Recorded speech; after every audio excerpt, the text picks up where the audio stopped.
Coming up in today's food adventure, the world's oldest hamburger. Wow. A simply perfect balance of flavors. It's so good. And a dish that has me quite simply puzzled.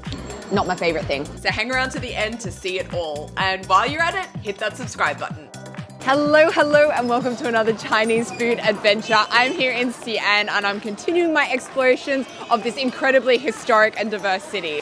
As the starting point of the ancient Silk Road, Xi'an saw merchants from a number of Arabic countries come to trade, some of which settled in the city. Many of their ancestors still live here, resulting in a large Islamic influence, especially when it comes to the cuisine. A side of Xi'an best explored here in the Muslim Quarter. The Muslim Quarter covers a large area in Xi'an, with the most famous street being Huiminjie, but we will not be eating on this street today. It is way too busy and touristy. For a more authentic experience, I've been advised to depart from the main street and explore some of the side streets. And let me tell you, these streets here make for an absolute food adventure paradise. It's just non-stop snacks, and more snacks. And that's exactly what we're going to be exploring today. We are going street food adventuring halal style here in the Xi'an Muslim Quarter. But I'm not doing it alone. Well, I'll be the only person involved, but not the only camera involved. Today, I am going to be filming using this. It's the brand new Insta360 Ace Pro. It's an action camera. How cool is this? It's a powerful wide-angle action camera co-engineered with Leica.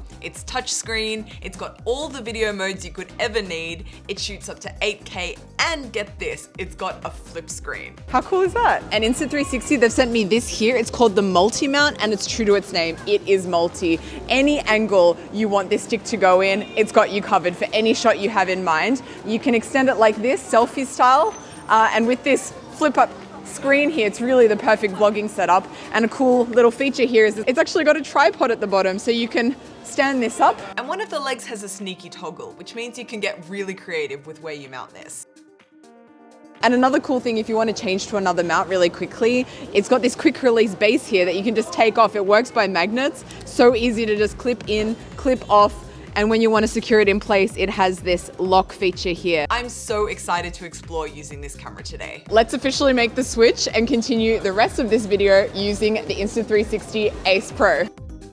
I'm currently walking down a street called Xi'an. I came here because people told me, oh, this is like a less touristy version of Huiminjie. But all I can say is this is absolutely packed of people and a food stall. But we are here trying to find the first item on our street food adventure, which is of course the iconic rojamo. Here in Xi'an, it comes in two varieties, one made of pork and one made of beef, which is of course the version we'll be having today since we are eating halal. And also a good topic is how to recognize when a store is selling halal products here in China. It's actually very easy to know because on the sign, it'll have two characters, Ting Zhen. More often than not, the characters or the sign itself is green, but that's not always the case, so if you're a foreigner wanting to eat halal in China, best to memorize the characters themselves. It's also worth noting that it is absolutely bucketing down with snow. I mean, what is happening here in Xi'an these last few days? But good to know that this camera is actually waterproof, up to 10 meters in fact. Not long after, I came across a stall selling halal beef rojamo. It does have a line, but way less long than others that I've seen around, so I'm gonna go for this one. The concept is simple. They take a baked bun and put a heap of this delicious beef inside. And in true street food vlogging style, you've sometimes got to improvise. I found this discarded street cart in a side street, which made for a perfect little taste test station. First food on our food adventure for today. I mean, how gorgeous does that look? That meat is so red. It smells super rich and beefy, and I'm really interested to compare and contrast between the pork rojamo I had yesterday and this beef rojamo. Will it be as juicy as the pork one I had? Only one way to find out. Let's get in there. Wow. I mean, at least in terms of juiciness, this is definitely on par with the pork one I had yesterday. It is amazing when you bite into it. You've got that crispy bread on the outside, the soft beef on the inside. It's delicious. But other than that, it's really hard to compare the two. If you like beef, you'll like this one because this is very incredibly beefy. That beefy taste just hits you in the face. Another thing I really love about this camera, especially food vlogging when you have greasy hands and you don't want to be touching your camera, is there is gesture control. Check this out. And you can stop your recording. I'm still recording on my other camera though. Hello! And now, if I do this, It starts recording again. It's like magic. I love it. After finishing my rodamo, I had a little wander around the Muslim Quarter, A, digesting, and B, finding a spot for snack number 2. But not gonna lie, Xi'an has brought the cold weather today and I'm not wearing nearly enough clothing. I was feeling pretty cold.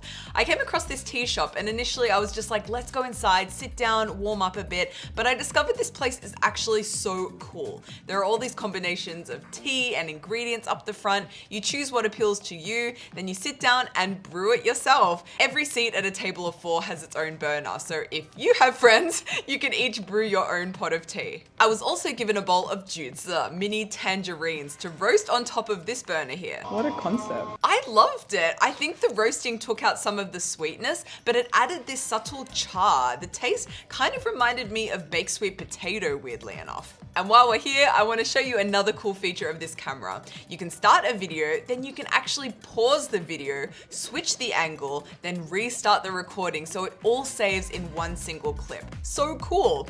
Also, if you're filming a clip and you just know the shot is a dud, you can long hold that red button on top to immediately delete it. It's a great space saver. Anyway, I am well and truly warmed up now. Let's get back out there.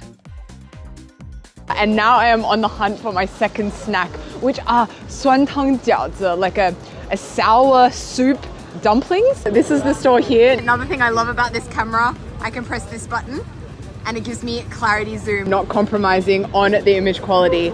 So this is the name of the restaurant here. And here are the sour soup dumplings in question. 里面是什么东西? 里面是包的牛肉馅的。 While those dumplings cook, this vibrant array of sauces and herbs are prepared. To turn it into a soup, he adds some dumpling water, then it's in with the dumplings. Oh my gosh, it looks amazing. And here's mine now.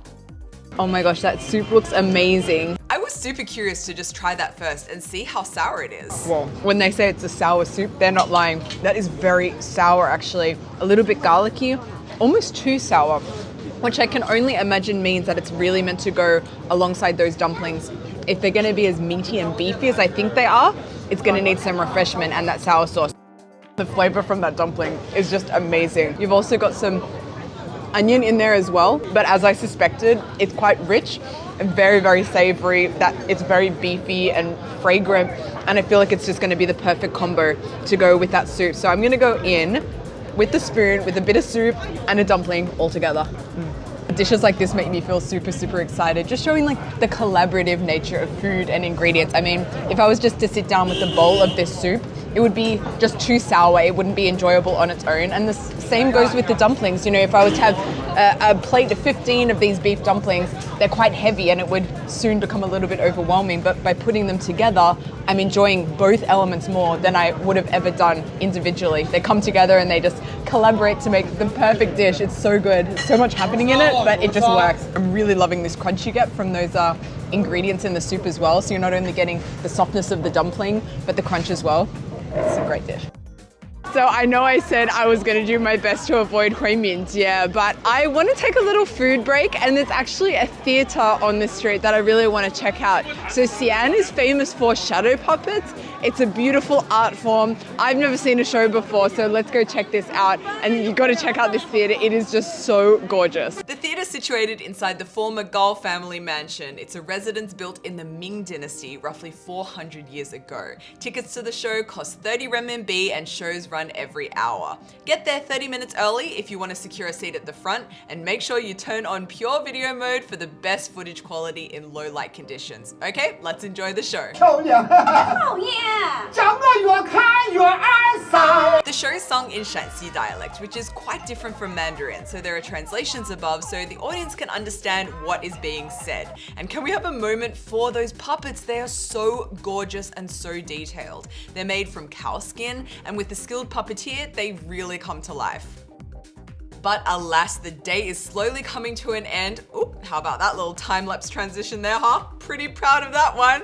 Anyway, let's get back into the Muslim Quarter and really see what this pure video mode can do.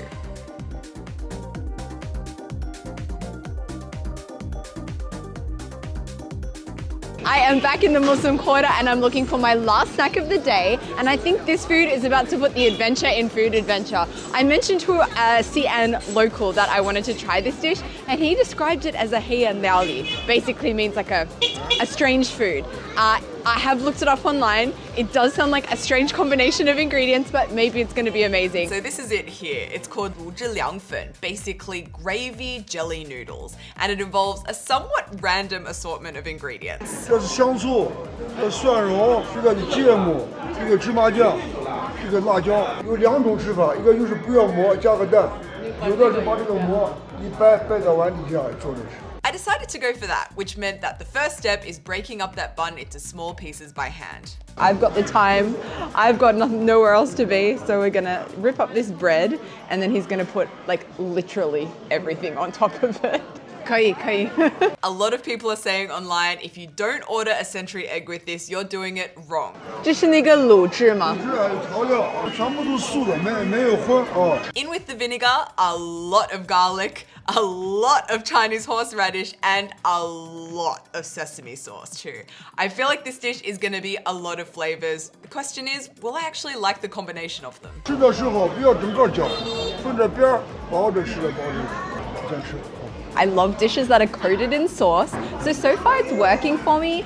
I am a little bit nervous about the century egg, the songhuadan as they call it here. Not because I have anything against century egg. I'm just not the biggest fan of boiled egg in general, the taste of it. But we are just gonna get in there straight away. I've been told not to mix it and instead to eat from the sides.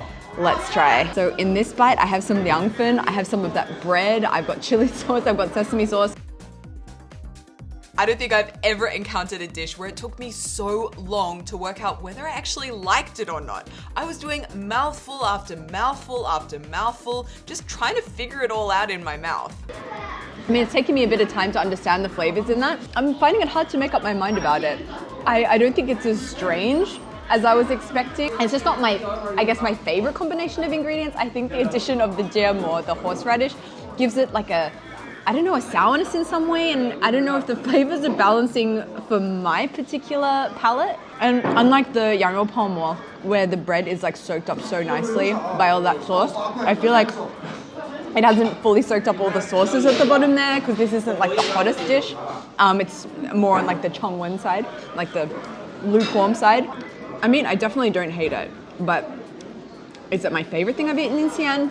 I have to say probably not, but I think it's an acquired taste. And speaking of acquired taste, I'm gonna go in for some century egg. I've been procrastinating, but there is no better time than the present to get some century egg in your gob. Cheers, guys.